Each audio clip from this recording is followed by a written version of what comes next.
serious.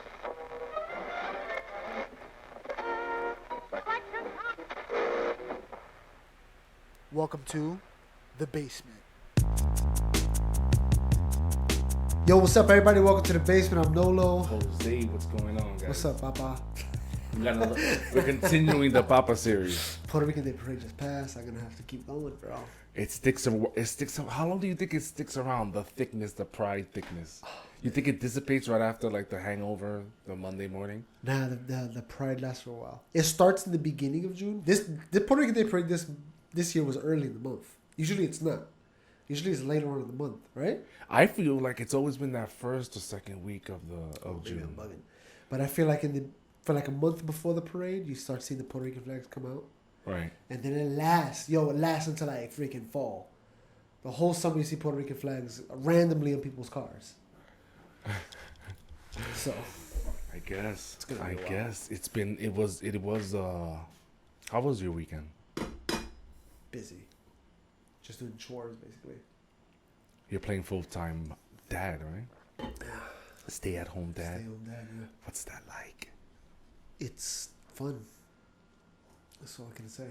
So, It's like, so my wife is my wife is still mom, so she does all the mom the things? mom things.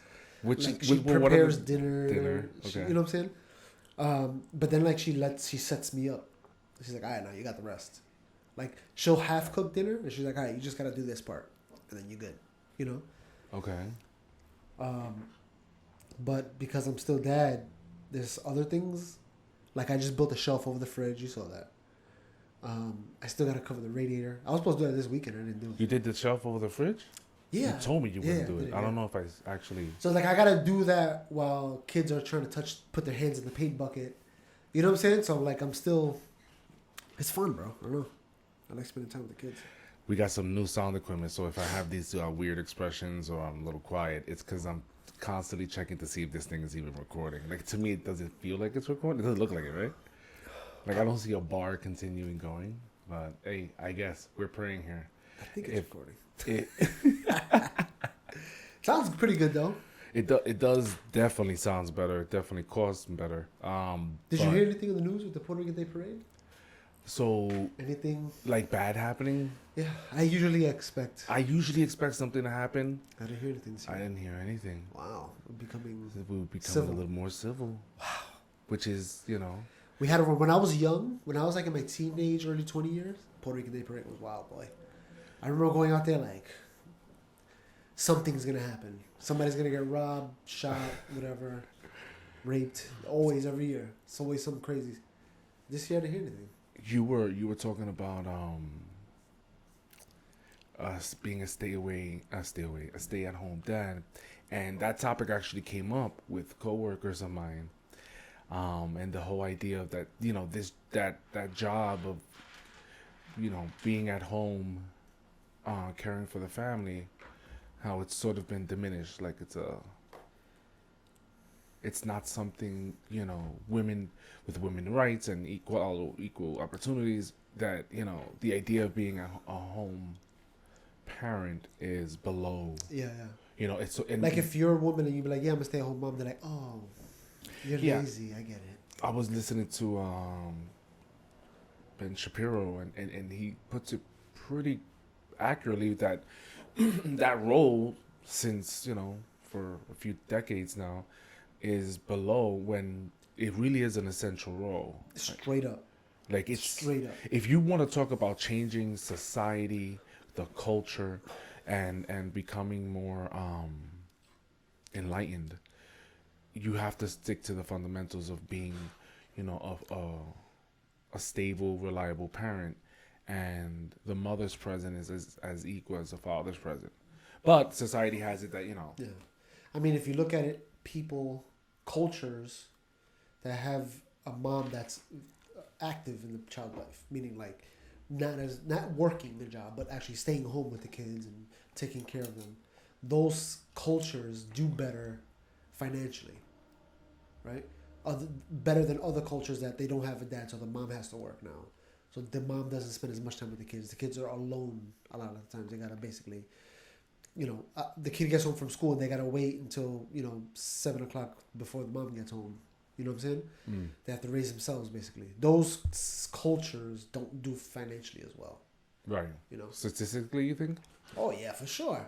You see it everywhere over here, bro. If we live in an area, or at least right now where we live, where we got to see people that had stay-at-home moms and people that didn't, and watch them come up, and you get to see them who they are today, and there's a world of a difference, bro. World of a difference, bro. So when I was in Park Slope, in the ministry, whatever, right? I got to see kids that didn't have moms and kids that did have moms, and to this day I can see the difference, big time, bro. Yeah. Some of them they're set up. They're like, they went from high school straight to the pros. You know what I'm saying? The kids that were raised by their moms went from high school, even if they finish high school, they didn't go to the pros. They went to they messed around in this neighborhood, they did this, they got high over here. They spent a few years roaming, trying to find out who they are. You know what I'm saying? When the kids that were raised by their mom, they knew who they were. High school, either they went to college or they got a good job. They got not even a job, a freaking career. You know what I'm saying? Yeah. Yeah, so you got to, world of a difference. We had, I was just stating the case that, with this particular coworker that, and in her mind, was, she was blaming the men leaving the house, and I was trying to explain to her how when women started going to work after the war, the Great War, men were like, okay, so what's my purpose, right? Their role for such a long time was go hunt, provide, go work, provide, and when they saw the change that women wants to work and wants equal pay and continuing to, and I don't disagree with it at all. No, of course. If don't. you work the job, same job as I work, you do the same thing I do, might as well why wouldn't you get paid the same? Yeah. So so I'm not against women's rights or they do anything get like paid that. the same though. I don't want to because they try to make it seem like the women don't get paid the same. They get paid the same. If they didn't get paid the same, we'd be out of a job. They'd be hiring women. Why would they hire men? Why would they pay men more? It doesn't make any sense. Do the same job, right? If I worked in an office with a woman doing the same work, right, and they paid her less, why would they need me? Why would you need? Well, hire another woman. I can save $5,000 a year if I hire a woman. Doesn't make sense to hire a man now. And that's whether the owner, the business person is I feel like I hear it. That's assuming that the business owner is a male or female, regardless, right? It doesn't even matter. They're going to go for the bottom line. Yeah, exactly. The bottom line. How am I saving money? How am I going to save this company money? So I'm explaining to this person, so when the male saw that his primary function of providing, not that it was taken away, but diminished, sort of diminished, then the male left the home. Wrong thing to do. I would have been like you, leave me home. I'd rather hang out and play with the kids all day. Hell yeah. So if you can do it, man. Oh, love it. So I started to explain that the lessons at the home to children were that dad is gone, mom is always working, and what that age started learning, and it continued, was that what's the meaning of happiness? Obviously it's not marriage and couples and relationships.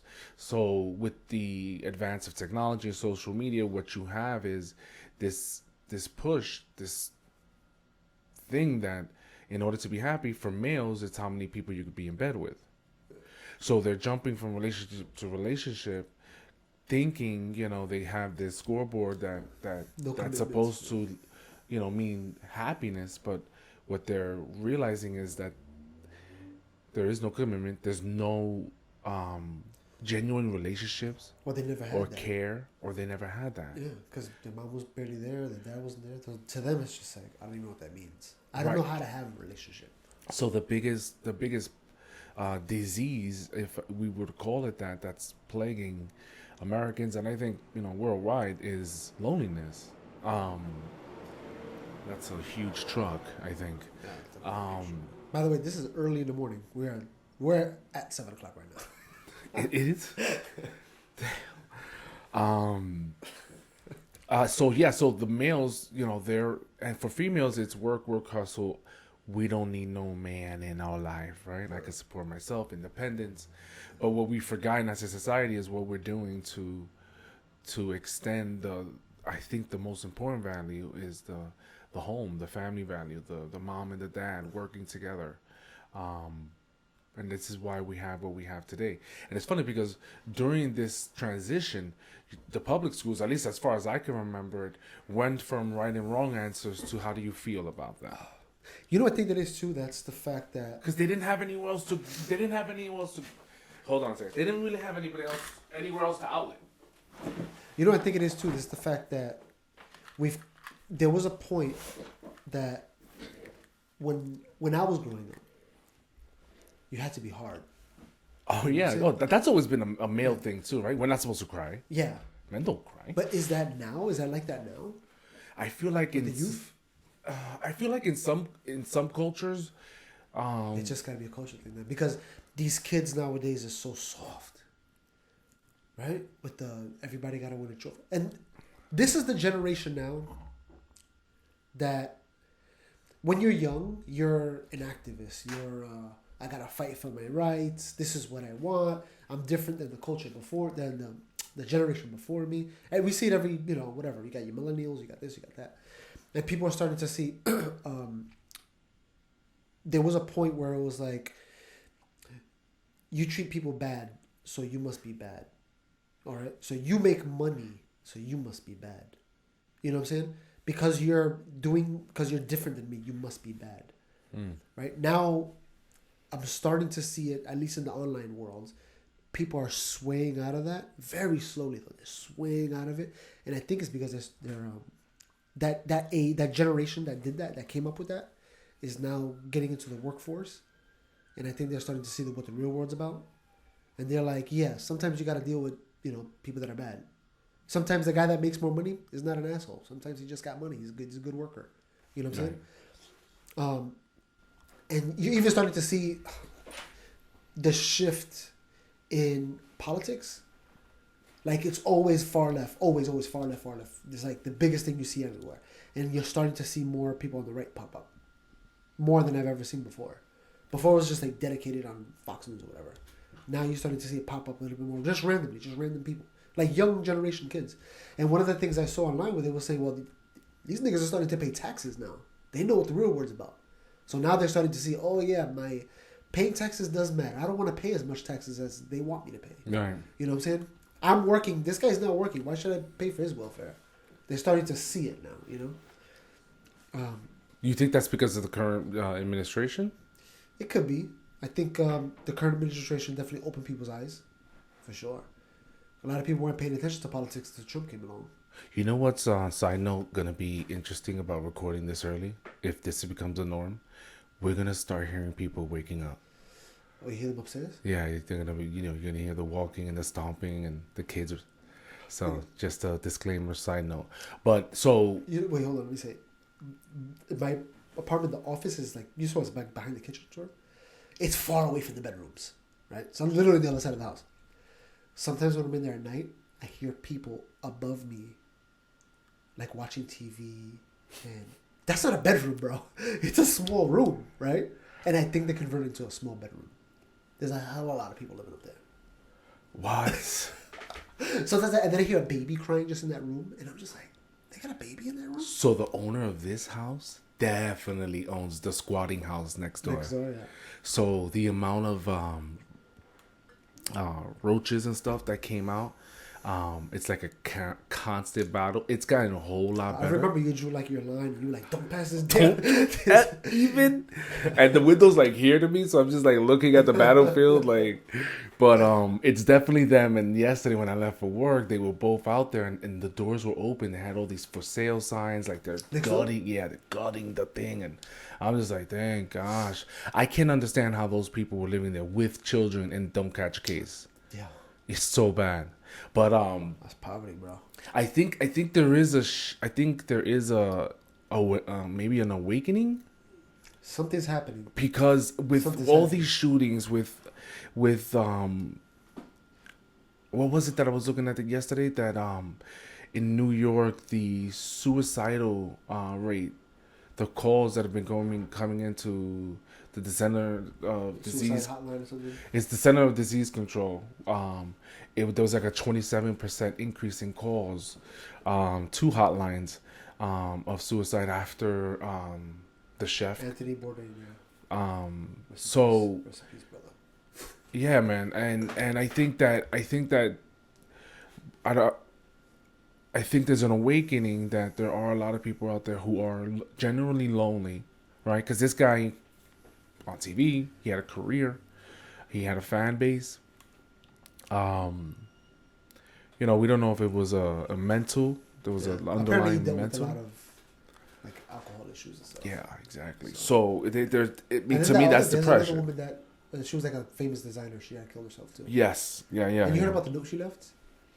I think she left her daughter a note before she killed herself, and the note, all the note said was something like, "Ask your father why I killed myself."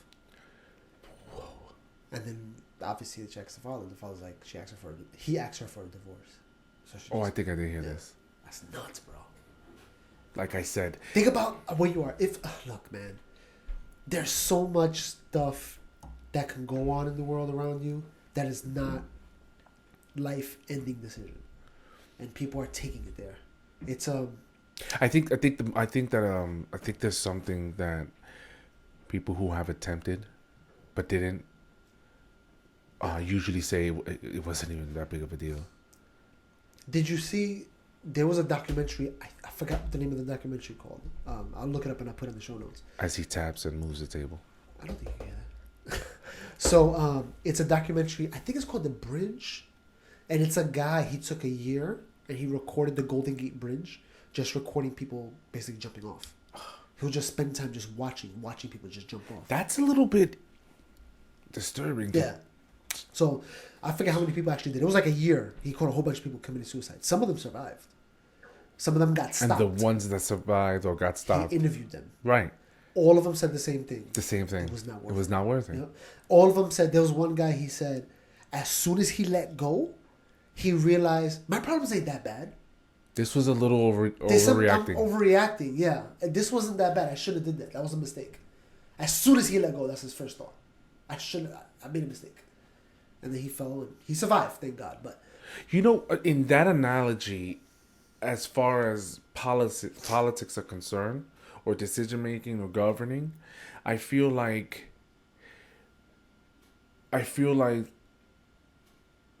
both on the left and the right, there's this overreacting. Yes. Okay? There's this overreacting, and the difference is that when they let go, they don't regret.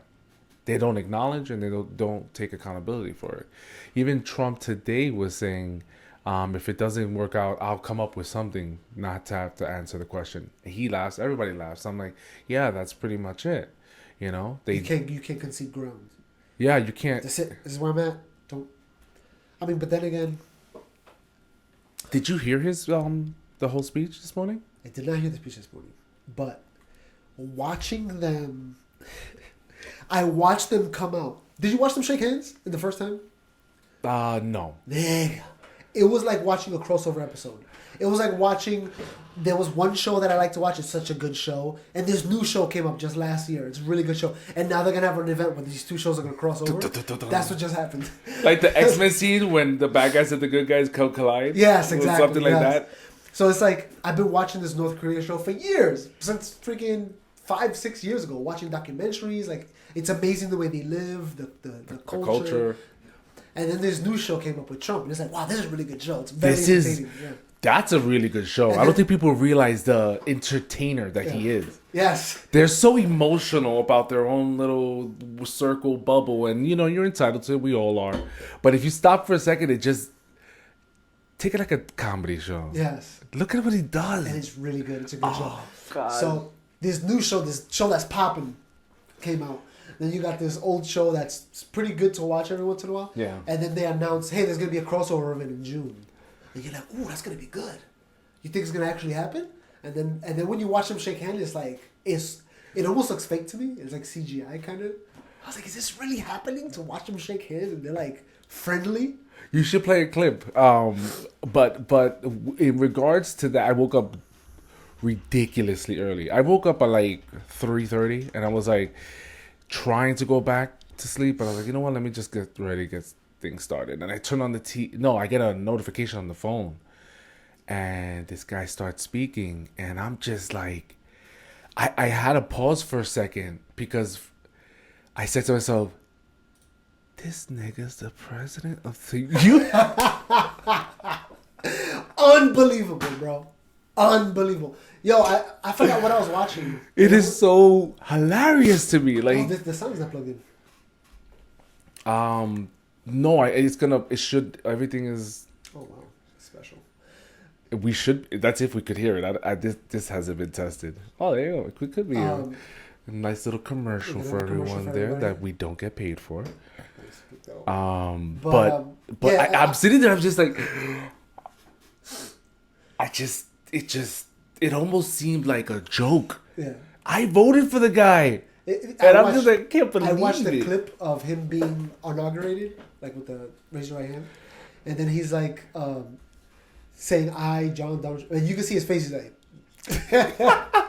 "Look at this! It looks so fake." Those flags look good together, though, right? They do. Look at them. What is this nigga thinking? Like, what are they saying to each other? No, they're not saying it. I don't think they speak to him. Look at this! It looks like Oh my god! School photo. A school photo. Yo, this nigga's hilarious. You think he understands? He knows English, right? You know what they should have had? They should have had those Bluetooth translators that they have now. Oh, but they both. It looks like they both had their own translators to go with them. Right, exactly. But I think that it would have been helpful if they wore those, unless somebody hacked into it, right? And then they're saying something else to each other's ears. What else? What else is in the news?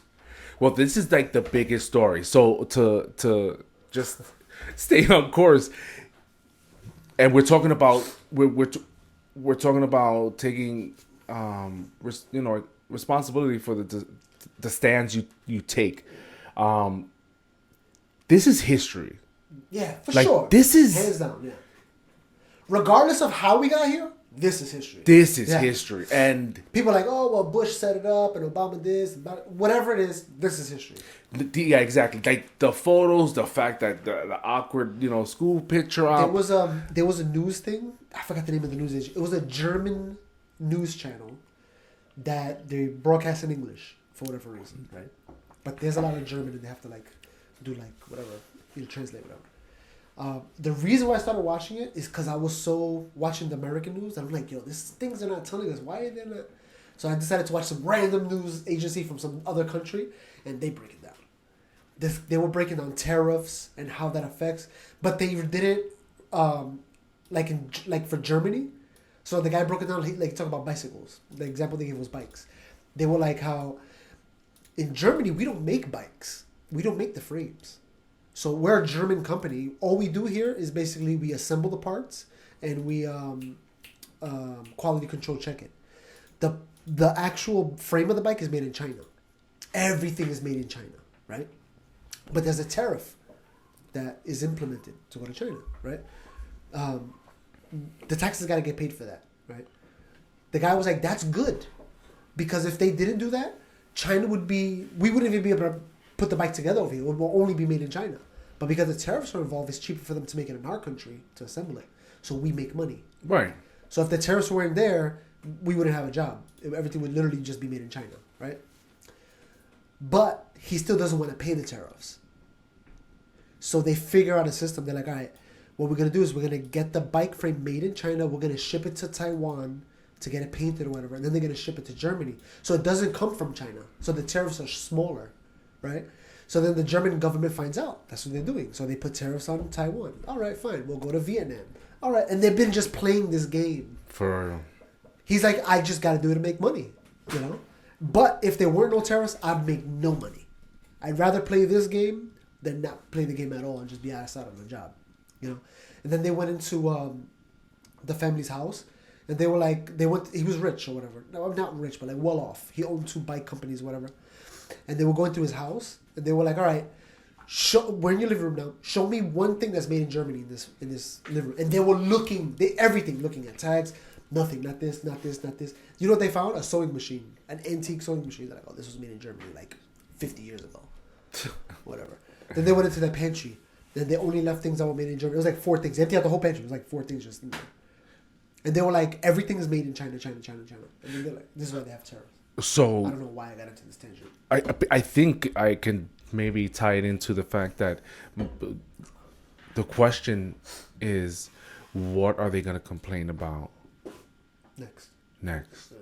I mean, the guy, you know, made history today. Yeah.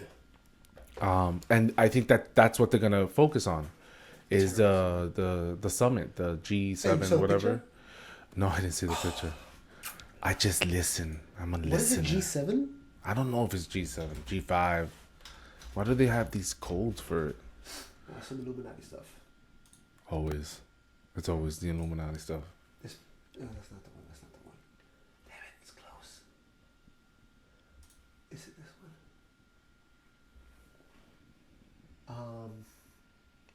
Oh, this one? Look at him. That's so good. That says it all. That's politics right there. All these niggas right here, they're standing up. They all been working together for years. Look, we got a thing. This is how we do things. You know? Yeah, we're making money. Everybody's making money. Everybody's happy. And Trump's like, no, Trump comes in America first.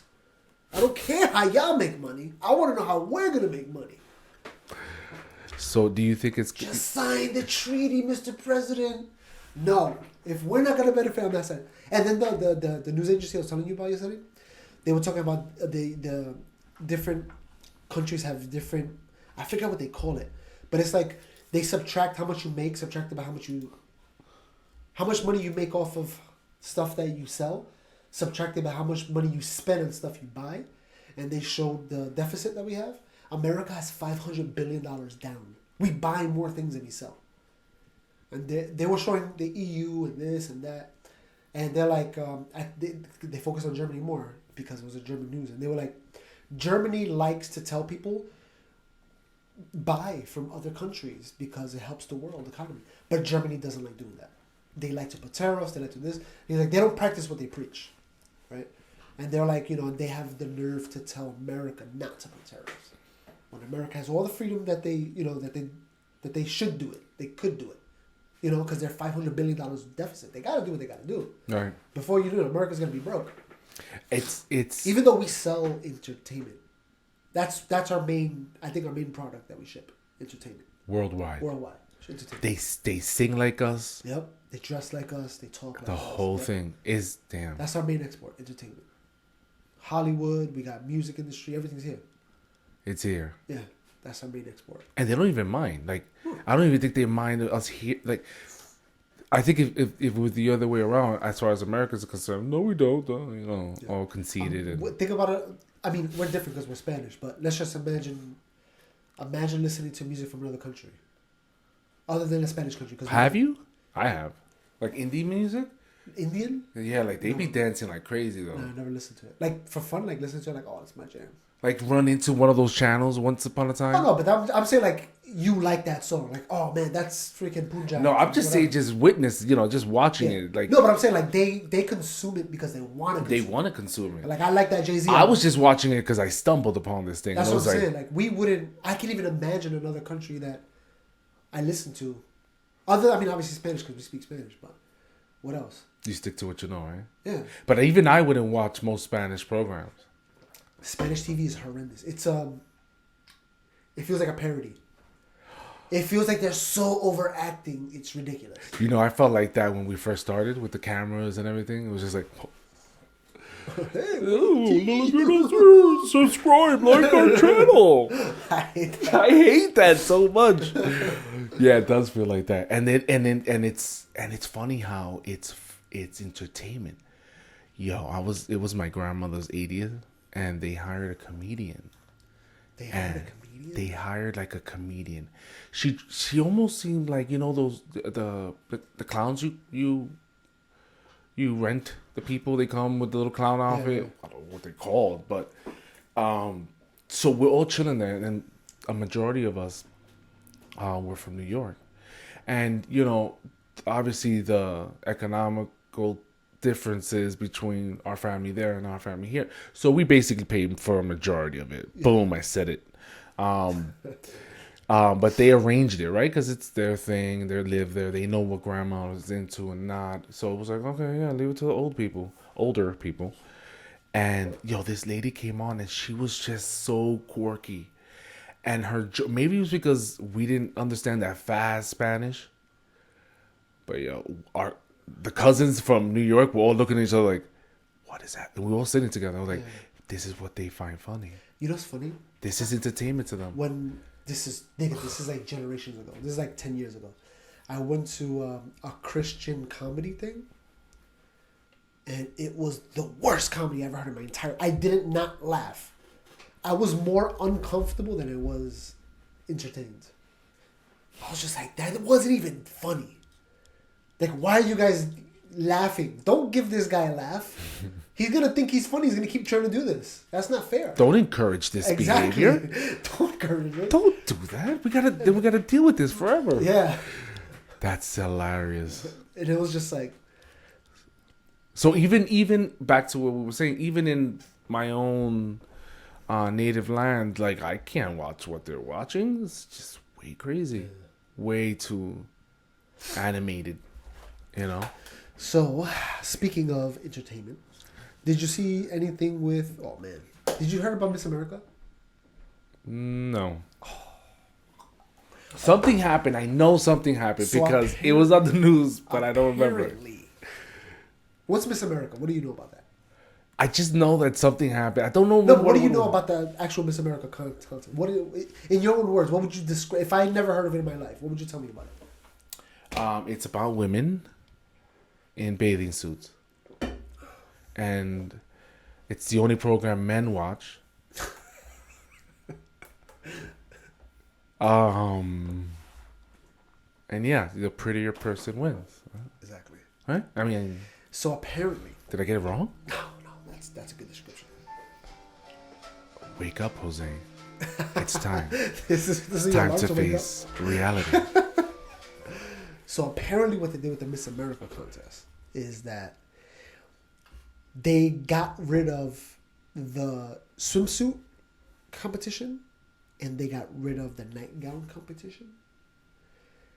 And they're going to make it like more like, I feel like I heard something about this. So I was watching this thing. They were interviewing the old Miss America. And they were like, so what do you think about it? She's like, what are they being judged on then? A pageant is, looks, based on looks, appearance. That's the purpose of it. You know what I'm saying? Just like a race. Imagine a race, them saying, you're faster, but this guy ran, his form was better. So we're going to give the trophy to him instead. You know what I'm saying? She's like, so what's the point of even having the race? A race is... whoever gets there first. Whoever gets there first. A pageant is the same sort of thing, but the what the judge deems is the prettiest. Right? Best form. Right? But they got rid of that. So now she's like, what do we got? The question and the talent. And apparently they don't judge you on the questions. That doesn't even get accounted into your score. That's just like for the judges to hear and for the world to hear what you're about. It's more about passing time. Yeah, basically. Like, we got to cover air. They're like, look, if it was down to what it's supposed to be, do the bathing suit, the nightgown, and the evening gown, and you're done. Besides, if we don't ask them questions, then we're going to seem like we're only interested in their bodies, right? Let's apply the mind. Which is probably what the show was really about. Because that's what they judge them on. The body. But they got rid of that. So this, I can't wait to watch. I'm gonna watch Miss America, the next one. I want to see what are they gonna do. Have you ever watched one? Never watched one in my life. I Not watched even clips, a little bit. Yeah, exactly. The clip. I never sat down and watched the whole thing. Okay. But I watched clips, maybe like towards the end to find out who wins. Like remember that one time was it Steve Harvey? Oh my gosh. That he said the wrong name or something like that. So like, I don't really watch. Which it. only made him richer. Yeah. I mean, exactly. end of the line. People wanted him more now. Yeah, it was like, please make another mistake. Yeah. Please cause more drama. So now, what they're gonna judge him on now? Only God knows. I don't know. What else I got written down here? You know what E3 is? Isn't that the technology one? Yeah.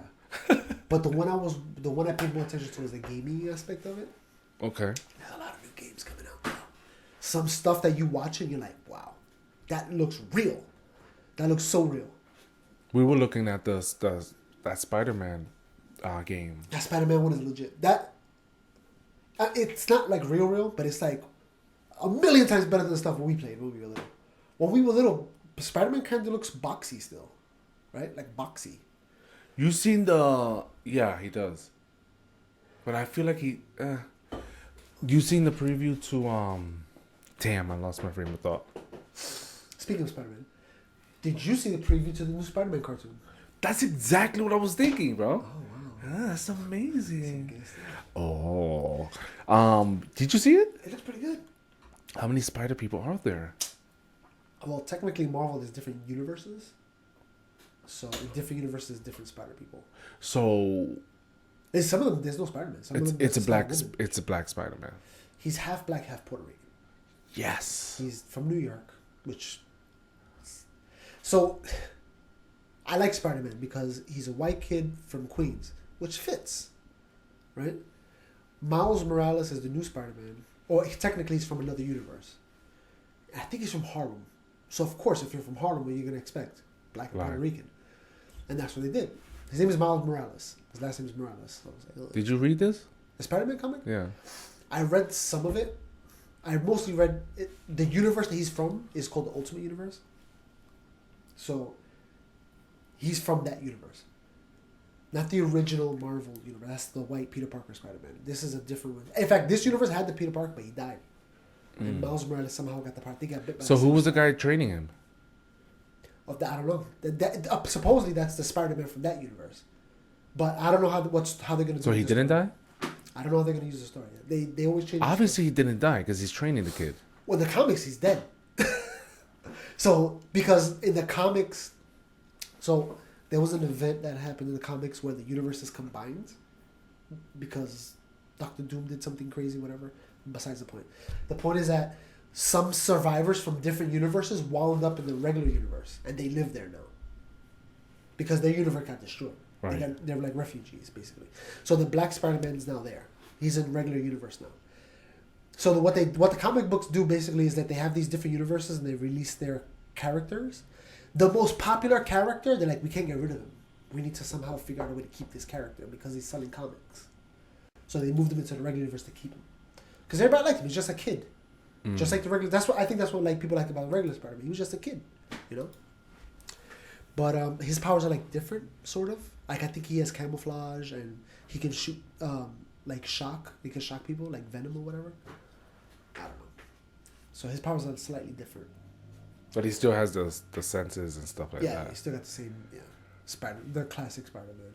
Sense. And apparently they're doing some. I mean, I know you don't read comics, but Wolverine's been dead for a long time.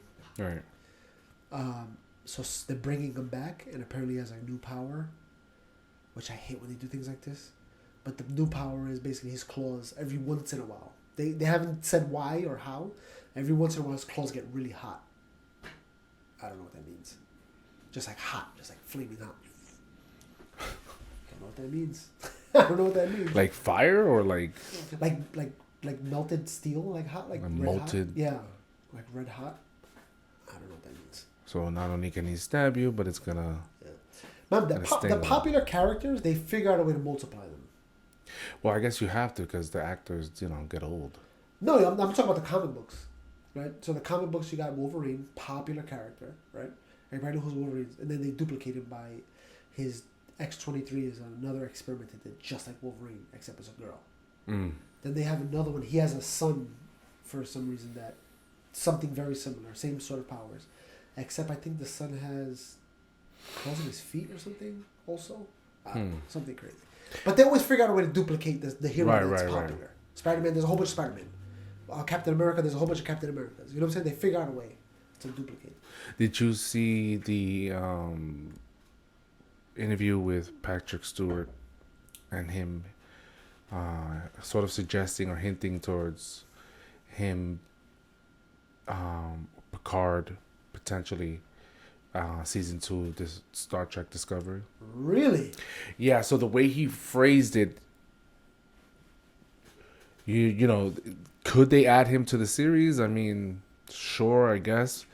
It would have to be some time. It would have to. Well, not really. I mean, it's not too far off. But yeah, but he's old now. He would have to be some sort of future. It can't be.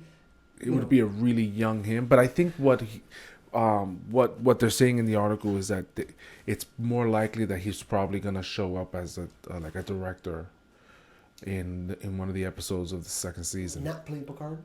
Not playing Picard, maybe just in the behind the scenes like Jonathan Frakes and the others. So that's what I think that is. I think they just hyped it up like, oh, Picard, you know, just to get the story out there. That's a little Star Trek side news. So far we went through quite a few topics. Do you think that this Kim Jong-un is sincere? Because a lot of the questions that the media were asking, when it's literally the other side of the world, right? We're asking the president. Apparently, this is not the first time that they've written an agreement and signed together, and that it's always been that he's sort of reneged on. I forgot who was it did last. But Clinton, right? Clinton. Yeah. Wow, I reached back in the freaking. That's history. like. I don't know how I remember that. So Clinton wrote it, and then because of 9/11, it fell apart. If I remember correctly. I think so. Yes, but that was a total. Remember, that was a different guy. That was one that died. That was right. His father. You're exactly. So it's a new guy. We don't know what he's up to. Remember this young kid, Kim Jong-un, whatever his name is. He's into American culture. He likes basketball. He likes American movies apparently. So there might be something. He might be willing to make a little bit more like, hey, man, I really like America. But they're saying that the only reason why he's now looking to give up his nuclear is because his main testing blew up in a mountain. He blew it up. That's what. Yeah, they're saying. So he did a nuclear test in a mountain, and then when they were done, they were like, "Yeah, this place is no good anymore." So then he invited the press over, like, "We're gonna destroy it. Look at us. We're gonna get rid of it. Whatever, it's fine." But they're saying it wasn't that he blew it up. It was, you know, something that just went wrong and exploded. And they're also saying the fact that he also has the capabilities to hit America, the ballistic missiles. They're like, "Oh, now he got everything he needs, so now he can make deals." I don't know crap about defense, okay? But we're actually experts in not knowing. My gut tells me that if he was to shoot something at us, it would not make it to us. Their technology is so old and outdated that even their new stuff is what we did 5 years ago. So when you listen to Trump and he's explaining how they're able to see what he has, I forget his wording, but not that, you know, it's the only place we're watching. Yeah. We're watching bigger targets. Yeah, yeah. He's trying to... Trump is crazy. He's like, yeah, we're watching bigger fish than you. Yeah, well, you're just a little side note. But the way he said it was like, y'all should also be, you know, let it be known we're watching you. We're watching everybody. Who are we watching? So I was like, yo, this guy's insane. This guy's insane. Well, think about it like this. If we're able... Think about America, okay? Well, hold on.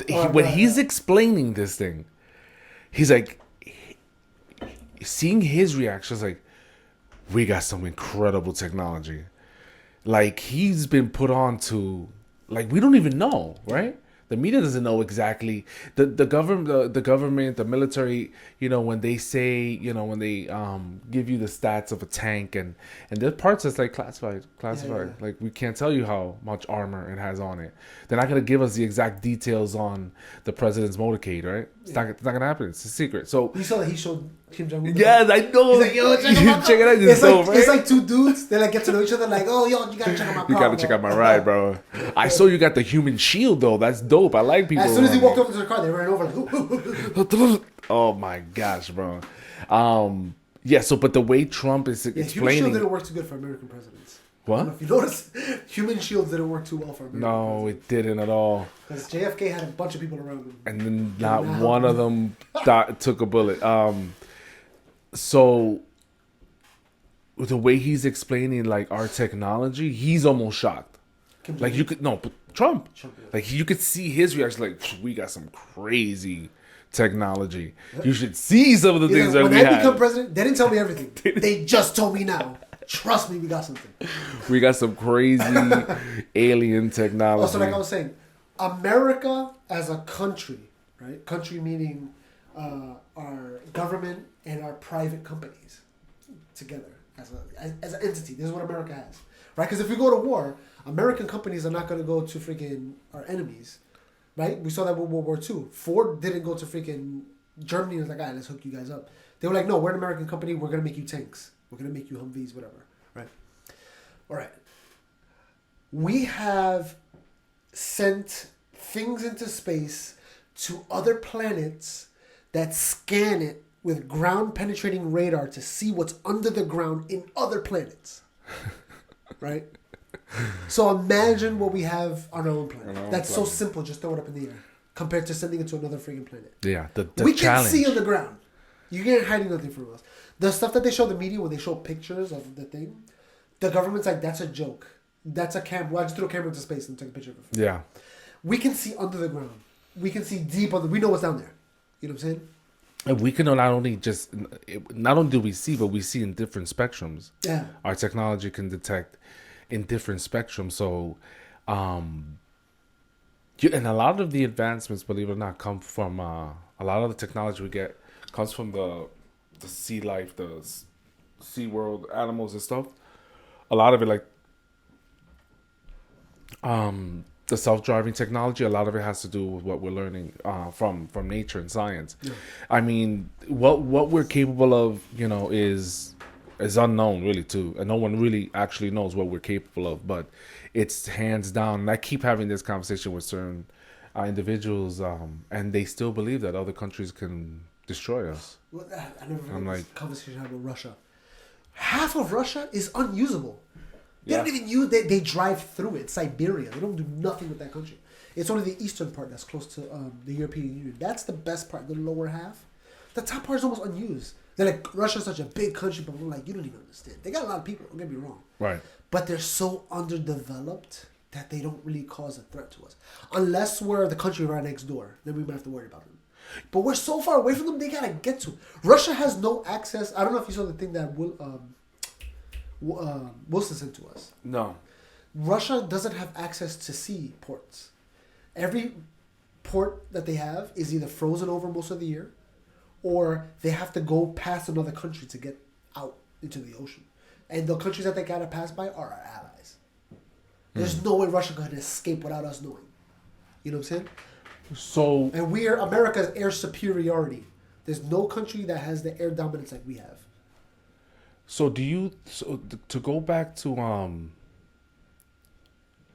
this does not look like it's moved at all. I know.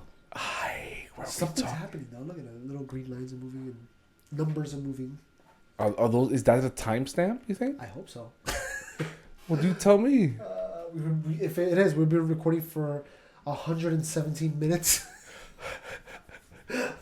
700, not bad. All right, just cross your fingers and hope it's working. Oh no, right there.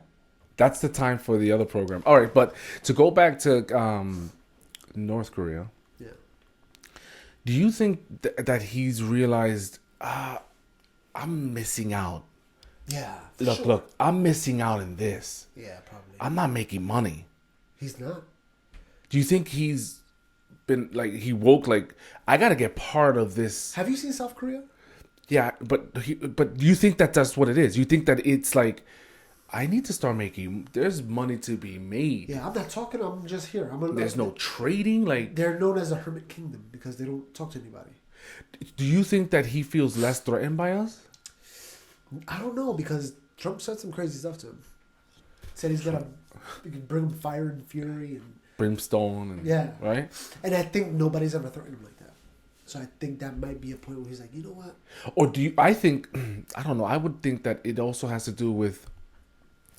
Again, he loves the idea of America, right? Baseball, you just mentioned, basketball, whatever sports you're into. Do you think that perhaps he's seeing the business side of Trump As an opportunity? Yeah. Yeah. Or you gotta be. Like I said, look at South Korea. South Korea is a big player. But as a dictator, do you think that you think he likes Trump because Trump has this like F you. Yeah. I'm the man. Oh, yeah, for sure. So he relates to Trump, and maybe that's why. But this is why I said this show, this crossover event that they're having right now, is made for TV because they're two of the same people from different sides of the world. They're the same character. You know what I'm saying? That they're meeting each other.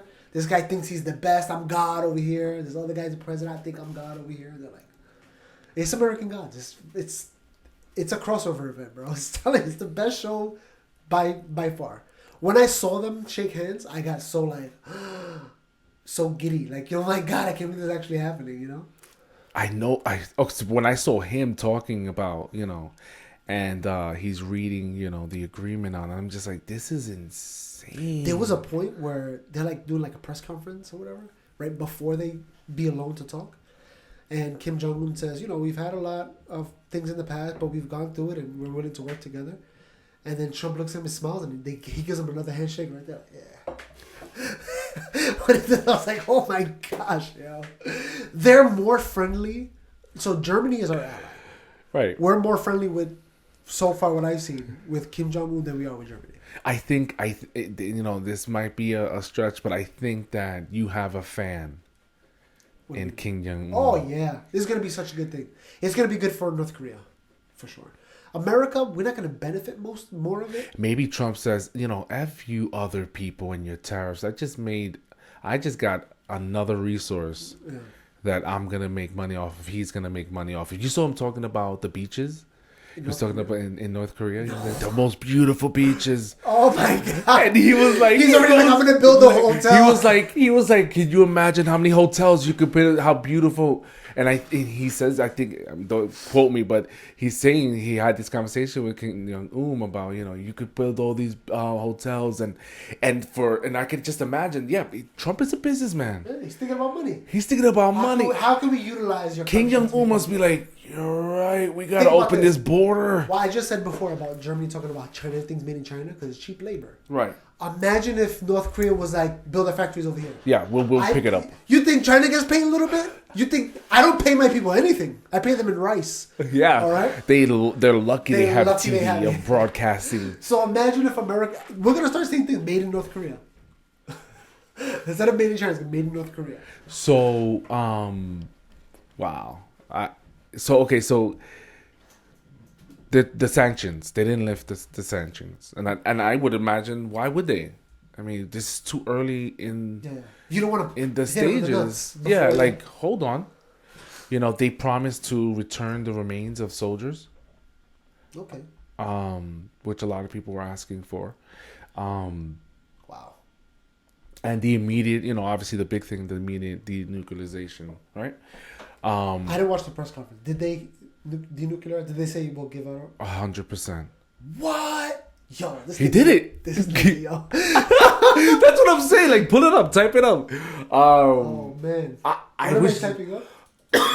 I'm sure it'll pop up the first result. Trump, North Korea. I mean, whatever. So, basically, that happened. What? But deal seemed as symbolic. I don't want to play the video because we're already at an hour in, but yeah, we're gonna be ending it soon. What is that? There goes more technical difficulties. Look at Trump though. Fuck, man, this guy, yo. I can't with this guy. All right, listen. I'm blown away right now that they're gonna denuclearize. That right there is what people were talking about beforehand, saying if he does it, he needs to win the Nobel Peace Prize. Right. He's done it. He's done it. He's done it. Let's So see. well, again, so a lot of the reporters are saying, oh no, he'll renege on you. What do you There's always think? an no when it comes to Trump. Right. So he'll renege on it. What do you think he will? He was like, listen, we have to see. This is the first step. We've accomplished. Yeah, we've accomplished something great today. The tariffs will be in a later conversation. But Trump also said that please be mindful that he was talking about his uncle, that it's to get rid of these this nuclear waste is not something that happens over long. It takes a long time. So yeah, be patient first off. As long as there's a start, then we could continue working towards that goal. It's funny, and you need to watch the conference. I'm definitely gonna watch it. Because if you listen to the news, I'm gonna put in the show notes so everybody can watch it. If you're listening, if you listen to the media, he's like, be nice. Very few of them. I think it was a Korean or Chinese, Asian, somewhere around that side of the country, news reporter. He was like, Mr. President. First of all, he was like one of the first people to be like, congratulations. All the other CNN, all the other ones, then they started picking up one or two of them. And it's funny to see which ones actually was like, congratulations, by the way. Wow. Very few did. You could tell the liberal ones weren't trying to give him credit for what he did. So my big thing is like, what are they going to cry about now? I can't wait to hear about it. Wow. What's their next agenda? I can't wait to watch it now. It's something you guys should definitely check out. Before we go, I just want to say, I bought the book because of the last podcast we had with Steven talking about Puerto Rico politics and stuff. I bought the book, The War No Puerto Ricans. And I haven't really had a long chance to read it. And I wanted to actually sit down today and read a chapter, but last night when I was putting one of my kids to sleep, usually we sit down and read him a book. So I had my book there and I was like, you want me to read you this book? He's like, yeah. Mind you, this is a chapter. It's not a kid's book. I started reading and he fell asleep while I was reading it. Kids, they just want to hear your voice, basically. But the stuff that's in that book it'll turn you into a Puerto Rican nationalist, the things that are said there. He gave an example, just real quick. He gave an example of the fact, he said, why is it that the Puerto Rican Day Parade, we fly big, huge Puerto Rican flags, and everybody wants to have a flag, and every piece of clothing and this and that, all Puerto Rican down, covered in flag. Why are we like that? When other countries, other parades and stuff like that, they're not so hard about it. They have one or two flags, yay, but Puerto Ricans are like draped in it, right? Isn't it part of the Taino culture? Tribal? Maybe, but I don't know. He's like, you see Puerto Ricans, they got the Puerto Rican headband. Yeah, they got the cape, they got the suit, they got the shoes. And he goes, the reason why is because flying a Puerto Rican flag was illegal until 1956, I think he said it was. Yeah, and I think there was a big thing here in New York, right?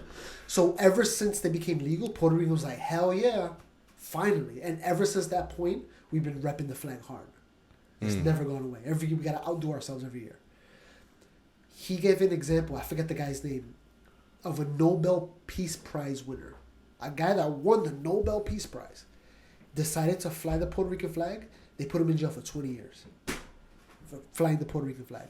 And he was a Nobel Peace Prize winner. I'm telling you. And then they talk about how the prisons were when they locked up the political prisoners. Like, they put them in, the worst jails. And he was explaining how the jails are and the people that were in there and blah, blah, blah, how they treated them. If they were nationalists, they went to the freaking dungeons in the jail. Because they were fighting they wanted independence. And America wanted to keep them as a commonwealth or whatever. Right? Like a property, basically. So America was trying to do the best. Like the first governor of Puerto Rico was put by America, Yeah. not by Puerto Rico. You finished the book? I did not finish. Not even close. I just started, bro. I just started last night. I was reading to my son. I read maybe like 5 or 6 pages before I had to go. I had to pick up my wife from work. But yo, it's just a few pages that I read was just like, this is a must read for Puerto Ricans, yo. If you're a Puerto Rican, you gotta read this book. Get your knowledge up. Yeah, word up, yo. Where after reading that book, I got a whole. I mean, after reading the first few pages, my mind is already like, wow, where are people that have been oppressed for so long, and they've taken away the people that have been showing us that we're oppressed. So we don't even see it anymore. We don't even know it. We don't even know it. The people that stood out was like, yo, they're doing this, what they're doing this. They got rid of them. They killed them. They put them in jail. Anybody said one word, they got rid of them. Yo, it's crazy, yo. And after talking to Steven with the thing with the mayor of San Juan, remember we were like coming to the place where like, yo, she's an American politician in Puerto Rico. Like the way she talks, you get to see like, wow, Puerto Rico is not that. She is not representative of Puerto Rico. Nope. She's an American influence in Puerto Rico. Yo, I'm telling you, that book. To me, she was injected. Yeah, that's what it feels like. After reading, like I said, those first, I didn't even get far, bro. First few pages, you get to open, your eyes are open like, wow. Whatever she's for, she's not for Puerto Rico. She's for America. You can see it in her actions and stuff. So, yeah, we put up the Puerto Rico episode. It's a little long, but it's a good listen. Straight up, yo. You know, check out that episode. It feels like we haven't been doing this for a while. Yeah. I feel like I haven't. Yeah, it feels like we haven't had a one-on-one, a regular episode in a while. We are still on track. We do have the bodega, our shop with some new shirts up there. If you're Puerto Rican and you're into those things, you know, rep the flag, like you said. Yeah. There'll be some more exclusive shirts coming up for Independence Day. We're gonna have a special for Independence Day. We're gonna talk about that, and we're on Patreon. Let us know a little bit about what's up. Oh, if you go to the website, I put it on the bodega page and the about me section. I think I might just throw it on the homepage too. It's just, you know, any little bit helps. If you give us $1 a month, that's way more than what we have right now. What we have right now, yeah. $1 a month is nothing. There was a person that commented and said, you know,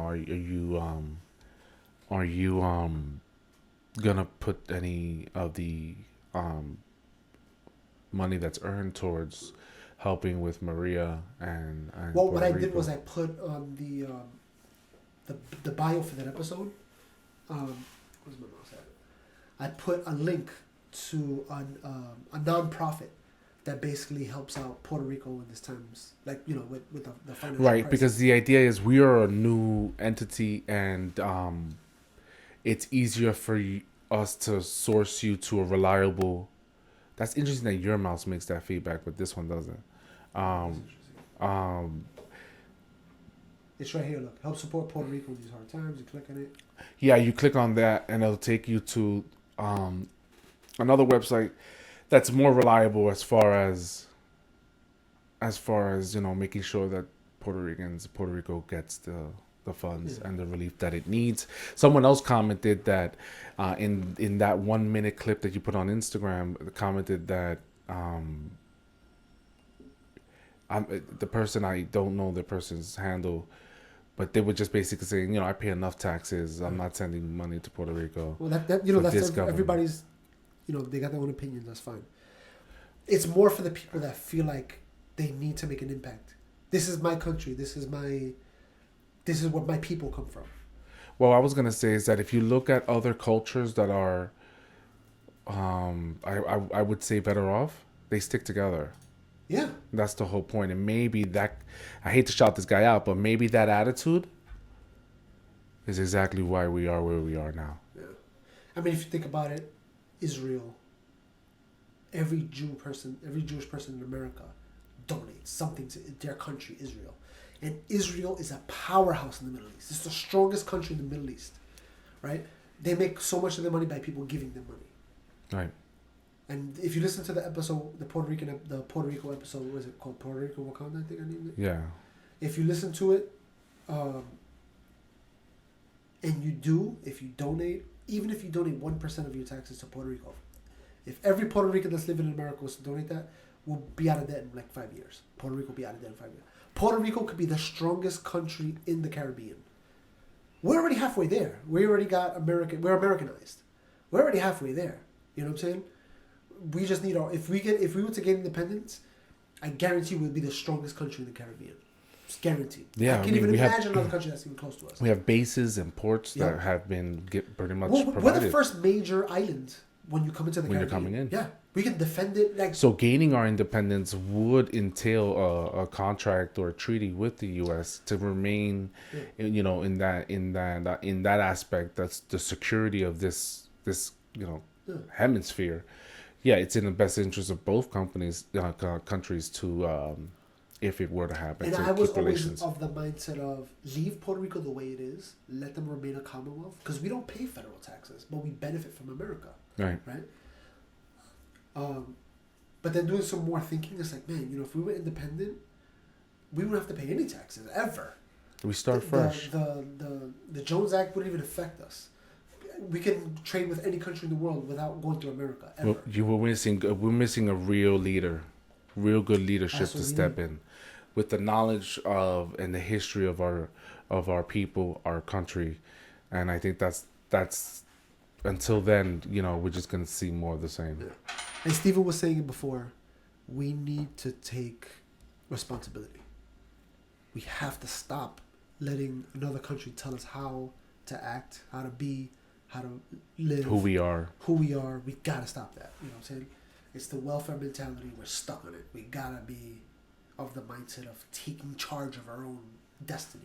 Listen, there's something good about getting up and working and doing and turning the land. There's something good about that at the end of the day, and I think that we've missed that. Yeah. We've missed that, and we've become exactly that welfare mentality. Yeah. Let it come to us. What else you got? Anything else in your little book? Nothing else in the book. We're two Puerto Ricans from Brooklyn. We're recording right now in Staten Island. We're from New York. Look, man, we're doing something that we've never done before. We would like, if you like what we're saying, if you don't like what we're saying, if you don't care about what we're saying, don't, you know what I'm saying? Like I said, $1 a month, even giving us a like on Facebook or YouTube or downloading us on iTunes, that helps us tremendously. And I don't want to sound beggy, but we're two Puerto Ricans that are doing something that Puerto Ricans don't normally do. And I just feel like that, I just feel like people should recognize that and be like, you know what, I'll give you a thumbs up. That's the least I can do. Yeah. Yeah, if it's not financially, support us, because then by the numbers, someone else will pick us up. But I'm telling you, after reading this book, you're going to start going to the Puerto Rican Day Parade now? Not the Puerto Rican, I'm not going to go to that parade. I'm not going to that parade. That'll never change, But right? I definitely want to reach out. And I said this before when we first started, that I kind of wanted to reach out to people from colleges and universities and ask them about Puerto Rican history, like record it. And yeah, we're planning to go mobile soon, and where we want to I want to go to, it would be dope to go to like, what do they call those? Like speeches and debates. Oh, yeah, we can do that.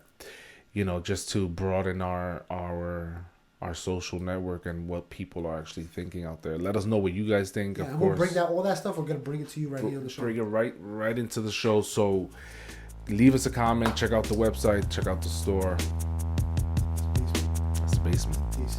Later.